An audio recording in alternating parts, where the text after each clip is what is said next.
Labas, šiandien papasakosiu, kaip pasigaminti Benedikto kiaušinius. Pradėkim nuo olandiško padažo. 3 kiaušinius sumušu į dubenėlį, atskiriu trynius nuo baltymo, imu rankinį plaktuvą ir viską išplaku, kol kiaušiniai pabals. Va tokie turi būti šviesiai geltoni. Tada išspaudžiu pusę laimo, gali naudoti ir citriną. Truputėlį įpilu ir plaku, kol viskas išsimaišys, tada vėl truputį įpilu, vėl plaku iki vientisos masės.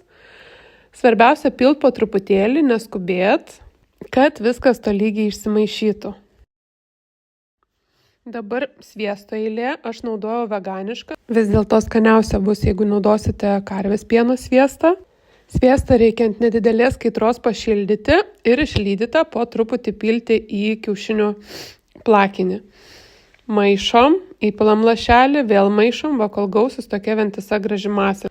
Olandiškas padažas keliauja į šaldytuvą. Dabar imam minkščiausią pasaulyje biržų duonos briošę, pjaunam per pusę, sudedam į lėkštę, dedam lašišos, griežinėlį pomidoro, 3 minutes virtus kiaušinius, užpilam sustingusio olandiško padažo.